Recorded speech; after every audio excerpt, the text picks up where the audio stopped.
দুপুর থেকে আজ বৃষ্টিটা বেশ ভালোই মেতেছে।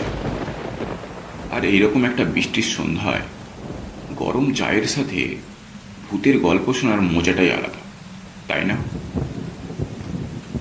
তাহলে আজ তোমাদেরকে এইরকমই একটা কাহিনী শোনাবো, যা আমার সাথে ঘটেছিল আজ থেকে প্রায় 10 বছর আগে। আমি তখন শহরে একটা কোম্পানিতে কাজ করতাম। একদিন সকালে আমি অফিস যাওয়ার জন্য তৈরি হচ্ছিলাম। ঠিক সেই সময়ই আমার বাড়ির বেলটা বেজে উঠল।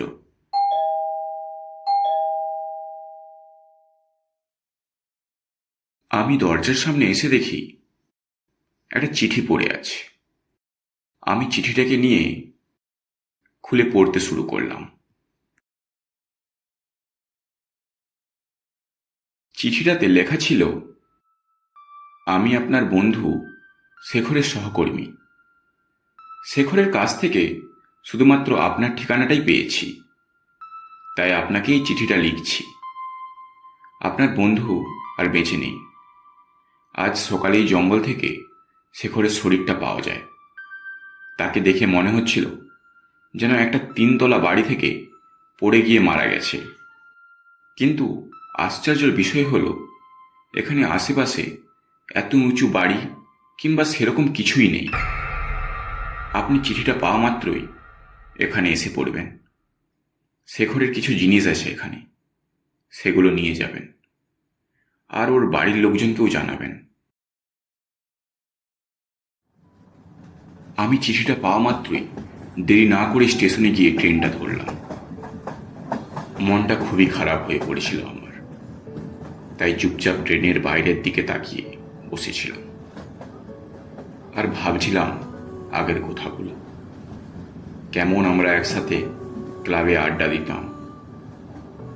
একদিন ওর বাবা ওকে খুব বকাবকি করে এত আড্ডা দেওয়ার জন্য, তাই সে রেগে ঘর ছেড়ে চলে যায়। সেই থেকে ও কোথায় আছে, কি করছে, কিচ্ছু খোঁজ পাওয়া যায় না। কিন্তু একদিন আমার পড়াশোনার কিছু বই লাগবে বলে গ্রাম থেকে প্রায় 50 কিমি দূরে একটা বাজারে গিয়েছিলাম। সেখানে ওর দেখা পেয়েছিলাম। সেই থেকে ওর সাথে আমার আবার কথা শুরু হয়। ওর ঠিকানাও কাউকে বলেনি, আমাকে ছাড়া। আমাকেও বলতে বারণ করেছিল কাউকে। কিন্তু আমার মনে শুধু একটাই খটকা লাগছিল, শেখরের কাছে আমার শহরের ঠিকানাটা এলো কোথা থেকে। দেখতে দেখতে সন্ধ্যা ঘনিয়ে এলো। রাত্রি 8টার সময় ট্রেনটা স্টেশনে থামল। ট্রেন থেকে নেমে দেখি এক আশ্চর্য দৃশ্য। এত বড় একটা স্টেশন, একেবারে জনশূন্য। কোথাও কেউ নেই, চারিদিকে অন্ধকার। একটা আলোটুকুও জ্বলছে না, যেন মনে হচ্ছে একটা ভুতুড়ে স্টেশন। সেই অন্ধকারের মধ্যে দিয়ে আমি হাঁটতে শুরু করলাম।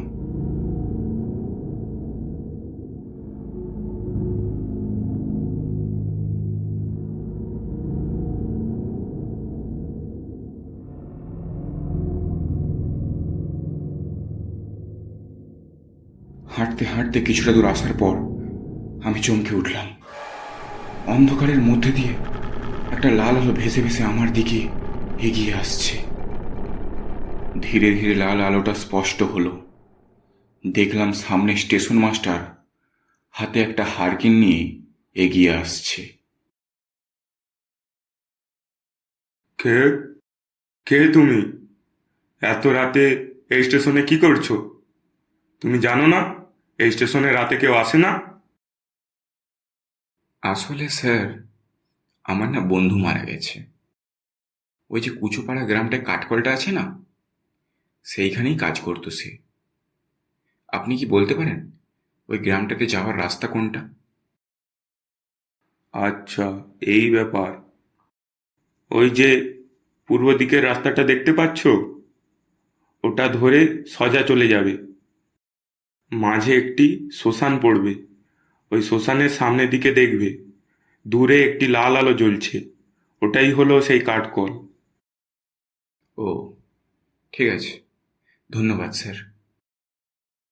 দাঁড়াও, এত রাতে তুমি ওই রাস্তা দিয়ে একা যাবে? কিন্তু তোমার করারও তো কিছু নেই, তোমার বন্ধুর মৃত্যু হয়েছে, তোমাকে তো যেতেই হবে। তাই আগে থেকেই বলে রাখি, সাবধানে যাবে। আর হ্যাঁ, যদি সুস্থ থাকো কালকে আবার দেখা হবে। হ্যাঁ, হ্যাঁ হ্যাঁ, ঠিক আছে ঠিক আছে।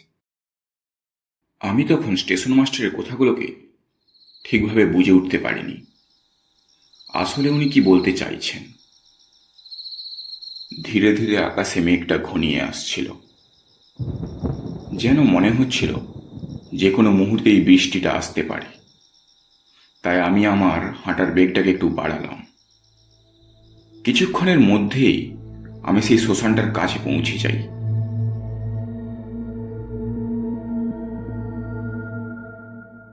এই তো, এটাই মনে হয় সেই শ্মশানটা যেটার ব্যাপারে স্টেশন মাস্টার বলেছিল। আর ওই তো দূরে লাল লাইটটা দেখা যাচ্ছে, ওটাই তাহলে কারখানাটা। কমসে কম মেলাম এবারে।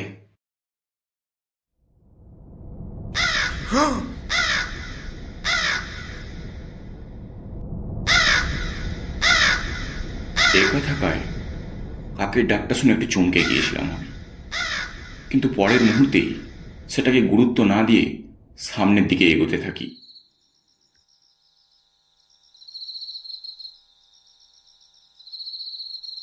কারখানার সামনে এসে দেখি না একটা লোক কারখানা থেকে বেরোচ্ছে।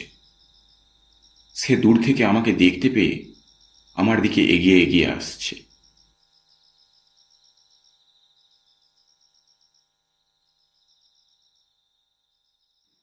কে আপনি? এত রাতে এখানে কি করছেন? আগে আমার কাছে না একটা চিঠি এসেছিল এই কাঠকলটা থেকেই, আমার বন্ধু শেখরের নামে। ও আচ্ছা আচ্ছা, আপনিই তাহলে শেখরের বন্ধু। আমি আপনাকে চিঠিটা লিখেছিলাম। আপনি যদি আরেকটু দেরি করে আসতেন তাহলে তো আমি কারখানায় চাবি দিয়ে বাড়ি চলে যেতাম। ভাগ্যিস আপনি সময় এসেছেন। যতদিন শেখর ছিল ও এখানেই থাকতো, তাই চাবি টাবি দেওয়ার অত দরকার ছিল না। এখন ও তো আর নেই, তাই আমাকেই সমস্তটা দেখাশোনা করতে হয়। চলুন চলুন, বেশি দেরি করে লাভ নেই, আপনাকে শেখরের ঘরটা দেখিয়ে দিই। আমি চুপচাপ তার পিছু ধরে চলে গেলাম শেখরের রুমে।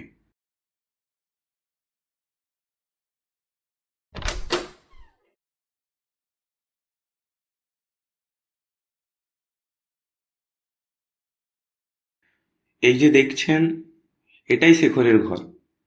এখানে সমস্ত জিনিসপত্র শেখরেরই। আপনি একটি কাজ করুন বরং, আজকের রাতটা এখানেই থেকে যান। কাল সকালে ওঠে ওর জিনিসপত্রগুলি নিয়ে চলে যাবেন। রাতও তো খুব হয়ে গেছে, ট্রেন তো মনে হয় না আজকে আর পাবেন বলে। তার উপর মেঘ তো ভালোই উঠেছে, কখন বৃষ্টি চলে আসবে। আচ্ছা ঠিক আছে, আমি তাহলে আসি এখন। বৃষ্টিটা মনে হয় এই এলো এলো। আপনি দরজাটা ভেতর থেকে লাগিয়ে নেবেন।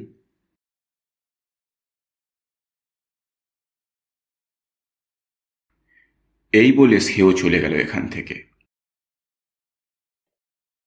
আমি গিয়ে দরজাটা বন্ধ করে দিই। তারপর কিছুক্ষণ ঘরটার চারিদিকে দেখলাম। একপাশে শেখরের জামা কাপড়গুলো টাঙানো হয়ে আছে। বিছানার পাশে একটা টেবিলে দুটো ট্যাঙ্কও রাখা আছে। অন্যদিকে রান্নার সরঞ্জামগুলো আছে। তারই পাশে টেবিলটাতে কিছু একটা রাখা আছে। শরীরটা ক্লান্ত থাকায় বেশি কিছু না ভেবে আমি বিছানাটায় গিয়ে শুয়ে পড়ি। কিন্তু বন্ধুর মৃত্যুর কথাটা বারবার মনে আসছিল। এই কয়েকদিন আগেই সে এই রুমে সুস্থভাবে ছিল, এখন আর সে নেই।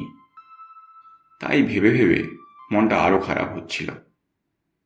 তাই ঘুমটাও আর ধরছিল না। একটু পরেই জোর বাতাসের সাথে বৃষ্টি নেমে আসে।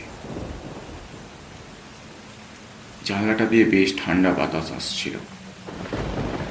ধীরে ধীরে আমার চোখটাও লেগে যায়। তারই মধ্যে একটা ছেঁড়া কাপড় জানলার বাইর থেকে উড়ে এসে আমার মুখে পড়ল। কি দুর্গন্ধ রে বাবা কাপড়টা! কোথা কোথা থেকে যে উড়ে আসছে তার ঠিক নেই। ধুর ধুর, যে একটু চোখটা না লাগলো অমনি ঘুমটা ভেঙে গেল। জানলাটাই বন্ধ করি বরং। কাপড়টাকে ফেলে দিয়ে আমি জানলাটাকে বন্ধ করে দিই, আবার শুয়ে পড়ি। আর চোখটা কিছুতেই লাগছিল না। হঠাৎ ছাদ থেকে জোরে জোরে আওয়াজ আসতে শুরু হলো। যেন মনে হচ্ছিল কেউ যেন ছাদের উপরে খুব জোরে জোরে কিছুটা ঠুকছে। আমি বিছানাটায় উঠে বসলাম। উঠে বসতেই অমনি আওয়াজটা বন্ধ হয়ে গেল। কি হচ্ছে এটা? কেউ কি আমায় ভয় দেখানোর চেষ্টা করছে? কিছু তো একটা হচ্ছে আমার সাথে। আমি কিচ্ছু বুঝতে পারছিলাম না কি হচ্ছে এখানে। ঠিক দেখুনি দরজায় জোরে জোরে ধাক্কা মারতে শুরু করলো কেউ। গায়ের লোমগুলো তখন যেন খাড়া খাড়া হয়ে গেল। ভাবছিলাম কোনো চোট টোট আসেনি তো। আস্তে আস্তে দরজার সামনে গেলাম।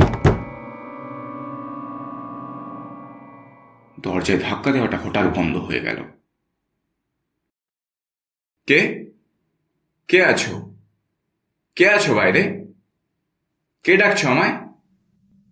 কারও কোনো উত্তর নেই।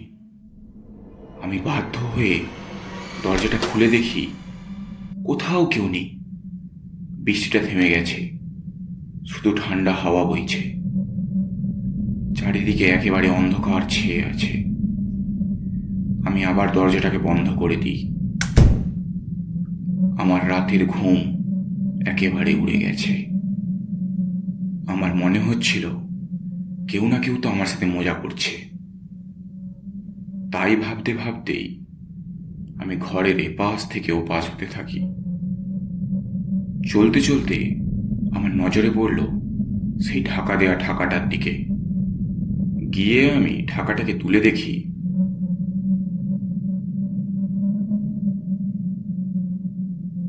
একটা থালায় দুটো বাসি রুটি আর কিছুটা তরকারি পড়ে আছে।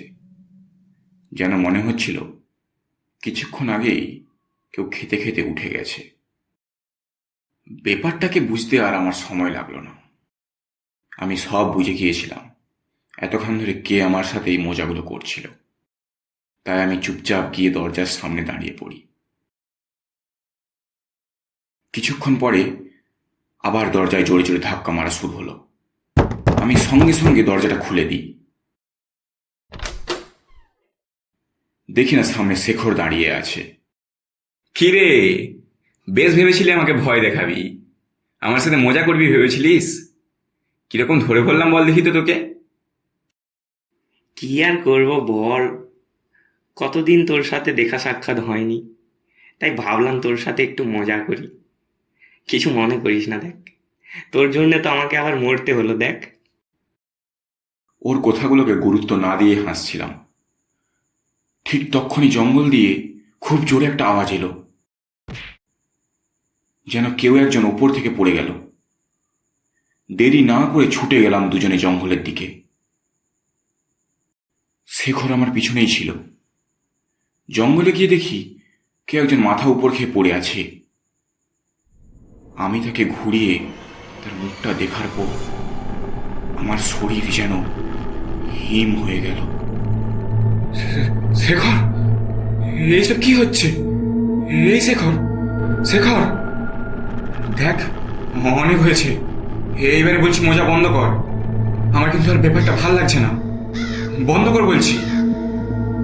আমি মাথা ঘুরে দেখি শেখরের শরীরটা নীল হয়ে গেছে। কপালে একটা বড় কাটা দাগ, আর তার মুখে একটা যেন অজস্র হাসি ফুটে উঠছিল। আমার চোখের সামনে যেন চারিদিক ধোঁয়াশা ছেয়ে গেল। আমি সেখানেই অজ্ঞান হয়ে পড়ে গেলাম।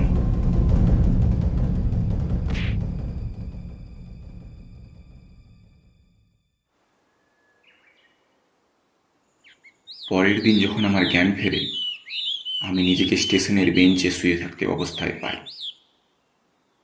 উঠে বসে দেখি না আমার পাশে দুটো ব্যাগ রাখা আছে, যা দেখেছিলাম শেখরের ঘরে।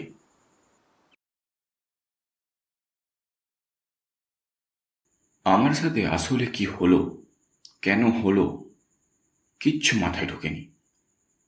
কিন্তু তবুও আমার জীবনে এমন একটা স্মৃতির ছাপ ছেড়ে গেল, যা ভূতের উপরে বিশ্বাস করতে আমায় বাধ্য করায়।